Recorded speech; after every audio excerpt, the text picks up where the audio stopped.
O último convite. Uma mensagem de esperança. Capítulo 4. Anjos sem asas.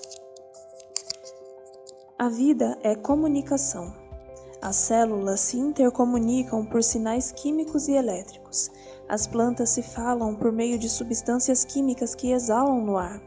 Os animais, com seus sons, posturas e movimentos, também se comunicam entre si. Nós, seres humanos, precisamos falar, ouvir e conversar.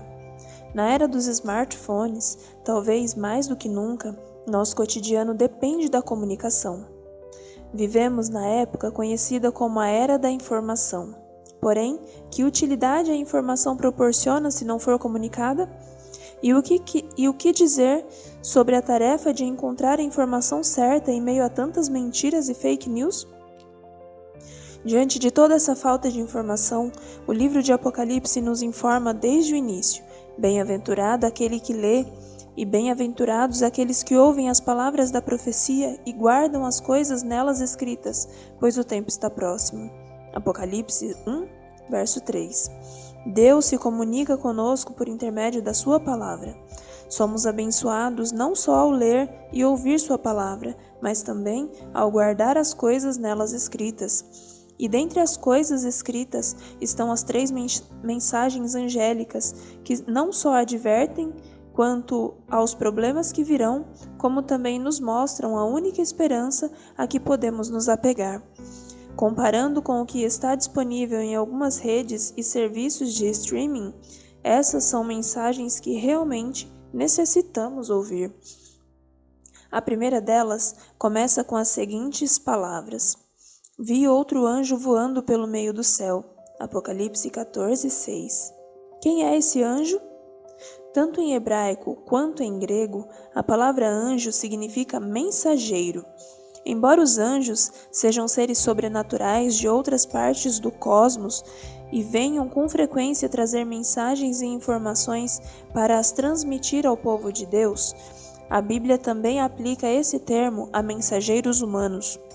É possível que o caso mais óbvio seja o de João Batista.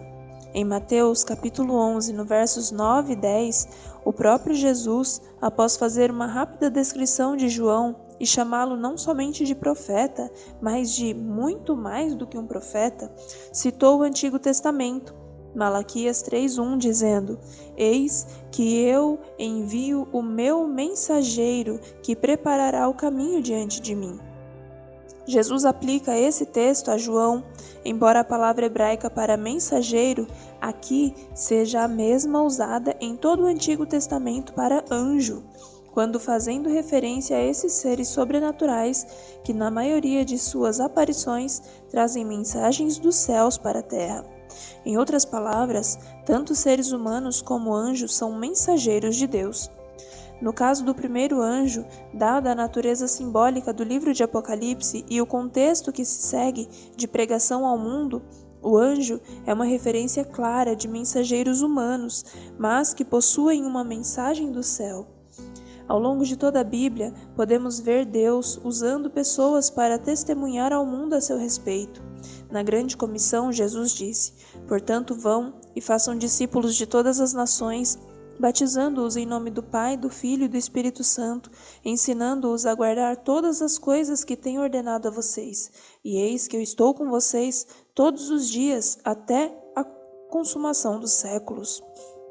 Mateus 28, 19 e 20.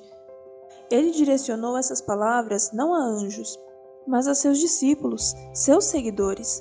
São seres humanos que têm anunciado as boas notícias da salvação.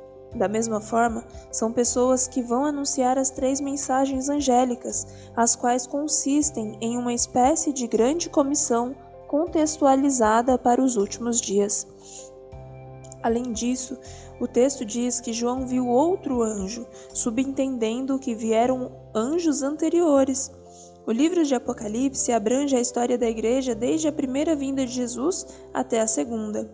Ao longo desse tempo, por mais que muitos mensageiros angélicos tenham feito aparições na história cristã, a disseminação do evangelho ao redor do mundo tem se realizado quase que exclusivamente por agentes e mensageiros humanos.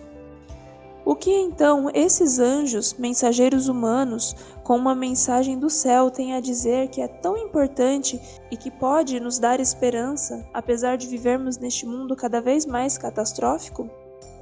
Boas notícias. Vi outro anjo voando pelo meio do céu, tendo um evangelho eterno para pregar aos que habitam na terra, e a cada nação, tribo, língua e povo. Apocalipse 14:6. Sabemos que o evangelho é boa notícia, mas especificamente a Bíblia quer dizer com esse termo? Um grande exemplo pode ser encontrado em Mateus capítulo 11, no verso 5. João Batista, o profeta que ajudou a anunciar a vinda de Jesus, havia sido encarcerado e, ao que tudo indicava, não sairia de lá vivo. Conforme Mateus 14, verso 10. Desanimado no cárcere, começou a se questionar sobre Jesus, a ter dúvidas a seu respeito. Quando perguntou ao mestre se ele realmente era aquele que estava por vir, Mateus 11:3, isto é, o Messias, Cristo deu a seguinte resposta: Voltem e anunciem a João o que estão ouvindo e vendo. Os cegos veem, os coxos andam, os leprosos são purificados, os surdos ouvem, os mortos são ressuscitados, e aos pobres está sendo pregado o Evangelho. Jesus destaca que o Evangelho estava sendo pregado aos pobres. A Bíblia, na Nova Versão Internacional, diz: As boas novas são pregadas aos pobres.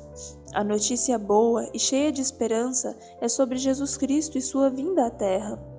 O Evangelho é a boa notícia do que Jesus Cristo fez por todas as pessoas no mundo.